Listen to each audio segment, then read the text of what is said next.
तारीख को डीएम साहब के आदेश से लगा था। अक्सर ये आप डीएम साहब से बात नहीं, हम जहाँ आए हैं वहाँ उठूंगा तब बात करूंगा। मेरे से आदेश मैं आपके पास आया हूँ, मैं मेरी बात का जवाब दीजिए कि आज डीएम साहब के आदेश से लगा था, ये सब तो डीएम साहब के आदेश से निकला था।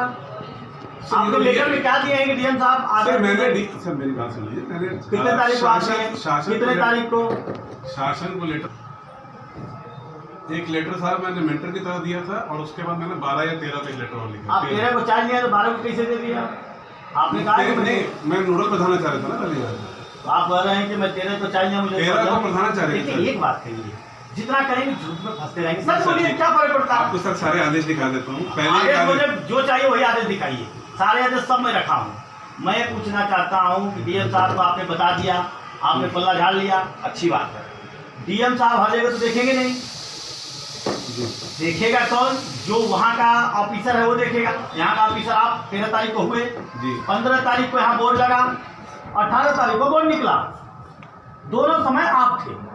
आपने डीएम साहब ने परमिशन लेके लगाया, या डीएम साहब परमिशन दे दिए, या कमिश्नर साहब परमिशन दिए, या सीएमओ साहब आपको परमिशन दिए, या कौन दिया, मुझसे कोई मतलब नहीं। मुझे बस वो परमिशन चाहिए, और नहीं तो हमको बता दिया जाए कि बिना परमिशन के लगा, और बिना परमिशन के वो हो गया तो ये क्राइम है। एक क्राइम के लिए केस होना चाहिए। मैंने परमिशन दिया, वर्बल दिया है, ना रिटर्न दिया है, और ना मैंने वर्बल दिया है कि आप हटाइए, ना वर्बल दिया है कि लगाइए जी।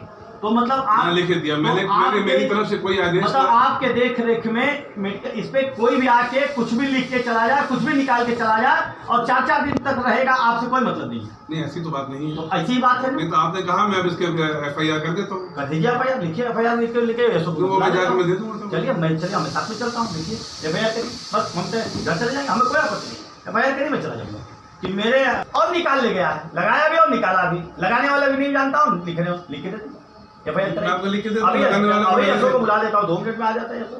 कितने देर के काम है, यशो को बुला देता हूँ, आप कहो यशो को बुलाता हूँ, आई के लिख लेंगे। देखिए, जिला अस्पताल ये पंडित कमलापति त्रिपाठी जी का नाम बदल के ये बाबा किनाराम स्वशासी करके एक बोर्ड लगा था यहाँ पर। मुझे मालूम पड़ा कि वो बोर्ड निकाल दिया गया। मैं आज पूछने आया था, प्रधानाचार्य जी ने कहा कि मुझे इसकी जानकारी नहीं है। मैंने कहा कि आप यहाँ के अधिकारी हैं और आपकी सरकारी बिल्डिंग पर 5-5 दिन तक बोर्ड रहता है और आपको जानकारी नहीं है, क्या मामला है? कहने में आए कि इसकी मैं जांच करवाता हूँ। 3 सदस्यों की आज डॉक्टरों की एक टीम बनाए हैं और 72 घंटा का टाइम लिया है कि जांच करके इसकी रिपोर्ट बताने का काम करें। आगे की क्या रणनीति रहेगी? 72 घंटा के बाद अब रणनीति बनेगी, इस पर क्या होना चाहिए। मेरी तो यही मांग है कि यह राजकीय मेडिकल कॉलेज ही हो जाए। और मैं चंदौली के माननीय मंत्री जी को भी कहूँगा कि मंत्री जी, लोग बड़े उहापोह में हैं, मुख्यमंत्री जी आने के बाद भी इसका उद्घाटन नहीं हुआ, और मैं आपसे हाथ जोड़ के निवेदन करता हूं कि कम से कम इसको राजकीय मेडिकल कॉलेज करवाने का काम करें। आपको क्या लगता है क्या हो रहा है इसमें? देखिए, मुझे जो लग रहा है, पूरी चंदौली को लग रहा है कि इसमें खुला खेल फरुखाबाजी हो रहा है। किसी को कोई इंटरेस्ट नहीं है कि मेडिकल कॉलेज से किसी को लेना देना नहीं है, लेकिन मैं चाह रहा हूँ कि चंदौली के जो नौजवान हैं वो कहाँ जाएंगे, इसलिए इसको राजकीय होना बहुत जरूरी है और राजकीय की लड़ाई लड़ने का काम मनोज कर रहा है। 72 घंटा के बाद इसका और परिणाम आपको देखने को मिलेगा। आपके पार्टी के प्रत्याशी घोषित हो गए हैं, आप लोगों का सहयोग नहीं है, क्या मामला है? प्रत्याशी को पूरा सहयोग है और प्रत्याशी को पूरा सहयोग मिलेगा। जहाँ तक प्रत्याशी की बात है, प्रत्याशी हम लोग से सहयोग मांगेंगे तो बिल्कुल उनको खून भी देने का काम हम लोग करेंगे। क्या राष्ट्रीय अध्यक्ष जी की बात चल रही है यहाँ के प्रत्याशी को बदलने के लिए? अभी लग रहा है कि यहाँ पर टिकट बदल जाएगा। अभी प्रत्याशी का ऐसा माहौल लग रहा है क्योंकि प्रत्याशी चल नहीं पा रहे हैं, इसलिए यहाँ पे लग रहा है कि प्रत्याशी बदलने का काम होगा। कौन दावेदार है? बहुत दावेदार है, जिसको भी मिलेगा, कार्यकर्ता को मिलेगा। अपना जो कार्यकर्ता है जो लड़ सकता है उसको टिकट। क्यों इनका कटेगा टिकट? देखिए, कई दलों से घूम घाम के आए हैं, इसलिए कार्यकर्ता थोड़ा इनसे नाराज है।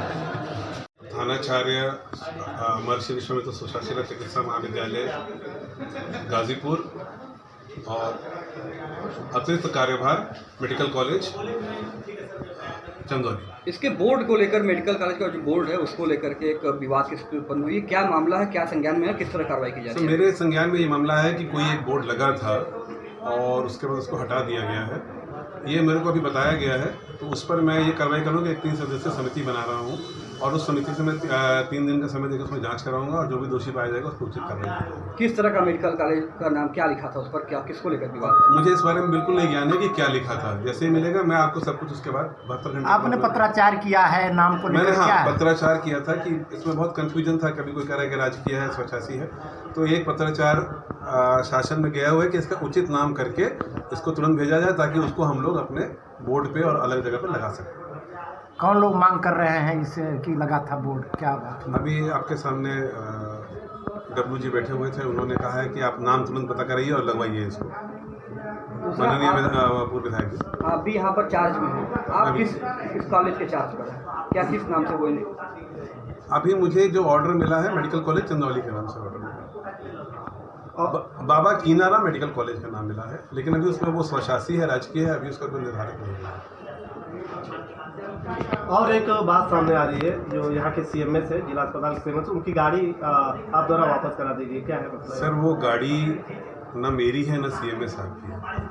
सारी की सारी संपत्ति पिछले साल हस्तांतरण हो चुकी है मेडिकल कॉलेज के नाम से, और वो गाड़ी क्योंकि मुझे गाजीपुर से आना जाना पड़ता है इसलिए वो गाड़ी ली है। वो गाड़ी किसी की नहीं है, वो मेरी भी नहीं है और वो सीएमएस साहब की, वो सरकारी गाड़ी है और वो कॉलेज की संपत्ति है।